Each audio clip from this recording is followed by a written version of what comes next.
विद्यार्थी मित्रांनो नमस्कार. आता आपण स्वाध्याय बघू. पाठ 6 स्वातंत्र्य चळवळीच्या युगास प्रारंभ. स्वाध्याय प्रश्न 1 अ. दिलेल्या पर्यायांपैकी योग्य पर्याय निवडून विधाने पुन्हा लिहा. 1. भारत सेवक समाजाची स्थापना यांनी केली. 4 ऑप्शनपैकी ड. गोपाळ कृष्ण गोखले. 2. राष्ट्रीय सभेचे पहिले अधिवेशन येथे भरवण्यात आले. उत्तर आहे मुंबई. 3. गीता रहस्य हा ग्रंथ यांनी लिहिला. गीता रहस्य हा ग्रंथ याचं अ हे पर्याय बरोबर आहे, लोकमान्य टिळक. नावे लिहायची आहे. प्रश्न ब बघू आपण. नावे लिहा. 1. मवाळ नेते, त्यांचे नाव एक आहे नामदार गोखले आणि दुसरं नाव आहे फिरोजशाह मेहता.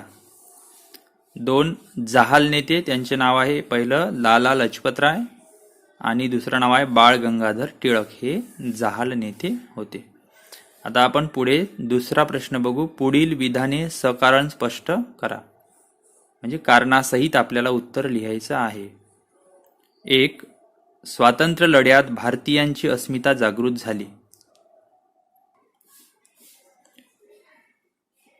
कोलकाता येथे ब्रिटिशांनी एशियाटिक सोसायटीची स्थापना केली. अनेक भारतीय व पाश्चिमात्य विद्वानांनी भारतीय संस्कृतीचा अभ्यास सुरू केला. संस्कृत, फारसी आणि अन्य भारतीय भाषांमधील हस्तलिखिते तपासून त्यावरील संशोधने प्रसिद्ध केली. डॉक्टर भाऊ दाजी लाड, डॉक्टर राघव भांडारकर अशा काही भारतीय विद्वानांनी प्राचीन भारतीय संस्कृतीचा सखोल अभ्यास केला. आपल्याला प्राचीन समृद्ध वारसा लाभला आहे हे समजल्याने भारतीयांची अस्मिता जागृत झाली. 2. भारतीय राष्ट्रीय सभेत 2 गट तयार झाले. कारण काय आहे बघू.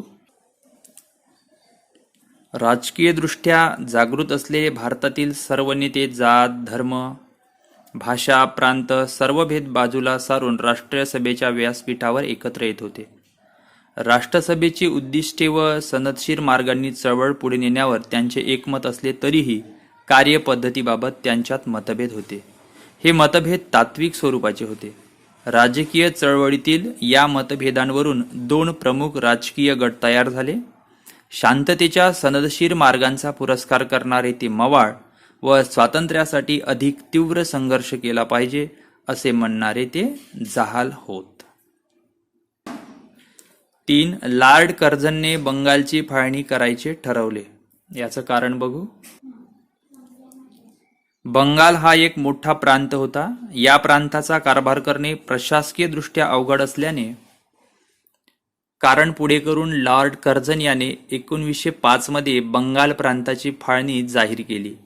या फाळणीमुळे मुस्लिम बहुसंख्याकांचा पूर्व बंगाल आणि हिंदू बहुसंख्याकांचा पश्चिम बंगाल अशी रचना झाली. फाळणीमुळे हिंदू मुस्लिमात फूट पाडून स्वतंत्रता चळवळ दुर्बल करणे हा छुपा हेतू होता. प्रश्न 3 टिपा लिहा. 1 आहे राष्ट्रीय सभेची उद्दिष्टे. राष्ट्रीय सभेची उद्दिष्टे. प्रश्न 3.1 भारताच्या निरनिराळ्या भागातील लोकांना धर्म, वंश, जात, भाषा, भौगोलिक प्रदेश असे भेद विसरून एका व्यासपीठावर आणणे, परस्परांच्या समस्या जाणून घेऊन विचार विमर्श करणे, लोकांमध्ये ऐक्य भावना वृद्धिंगत करणे, राष्ट्राच्या उन्नतीसाठी प्रयत्न करणे ही राष्ट्रीय सभेची उद्दिष्टे होती.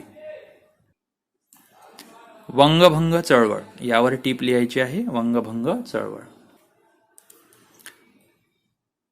बंगालमध्ये नव्हे तर संपूर्ण भारतात फाळणी विरोधात जनमत जागृत झाले. 16 ऑक्टोबर हा फाळणीचा दिवस राष्ट्रीय शोक दिन म्हणून पाळण्यात आला. भारतभर निषेध सभांद्वारे सरकारचा निषेध केला गेला. वंदे मातरम हे गीत सर्वत्र गायले जाऊ लागले. ऐक्याचे प्रतीक म्हणून रक्षाबंधनाचा कार्यक्रम घेण्यात आला.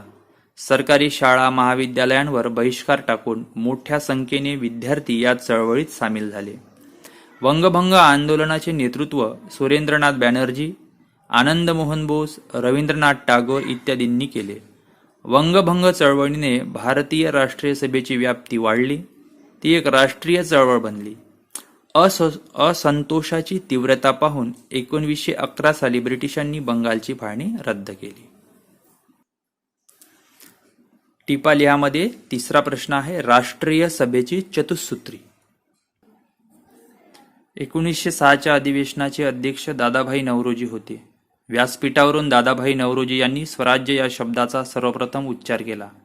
अध्यक्षीय भाषणात त्यांनी एकजूट करा, नेटाने प्रयत्न करा आणि स्वराज्याचे ध्येय साध्य करा, म्हणजे आज जे लक्षावधी बांधव दारिद्र्य, उपासमार व रोगराई यांना बळी पडत आहेत त्यांना वाचवता येईल व सुधारलेल्या राष्ट्रात भारताला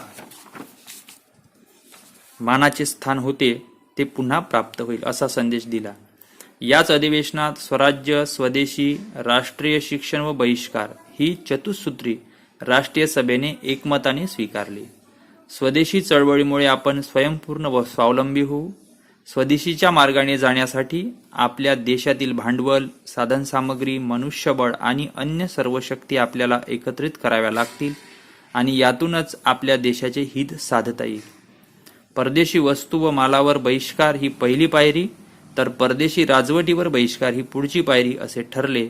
बहिष्कारामुळे ब्रिटिश साम्राज्याच्या मुळावरच घाव घालता येईल असे नेत्यांचे मत होते.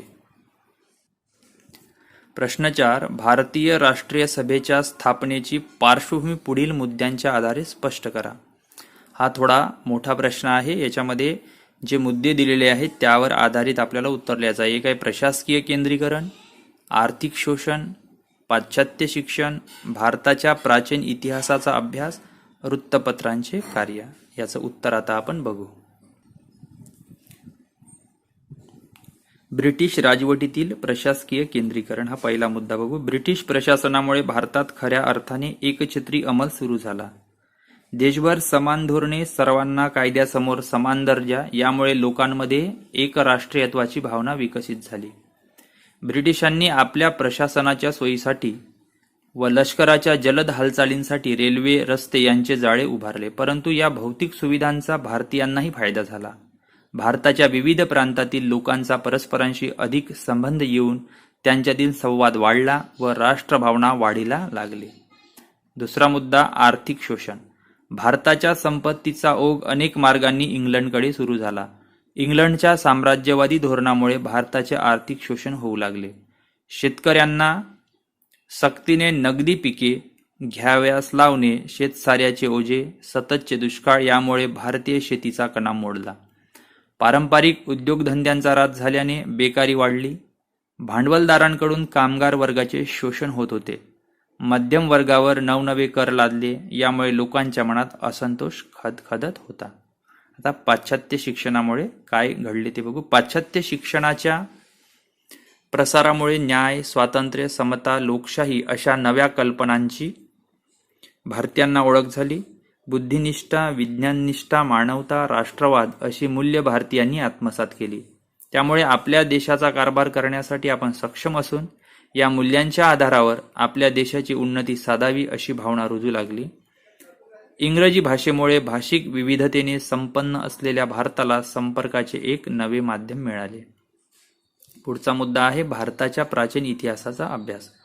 कोलकाता येथे ब्रिटिशांनी एशियाटिक सोसायटीची स्थापना केली. अनेक भारतीय व पाश्चिमात्य विद्वानांनी भारतीय संस्कृतीचा अभ्यास सुरू केला. संस्कृत, फारसी आणि अन्य भारतीय भाषांमधील हस्तलिखिते तपासून त्यावरील संशोधने प्रसिद्ध केली. डॉक्टर भाऊ दाजी लाड, डॉक्टर राघव भांडारकर अशा काही भारतीय विद्वानांनी प्राचीन भारतीय संस्कृतीचा सखोल अभ्यास केला. आपल्याला प्राचीन समृद्ध वारसा लाभला आहे हे समजल्याने भारतीयांची अस्मिता जागृत झाली.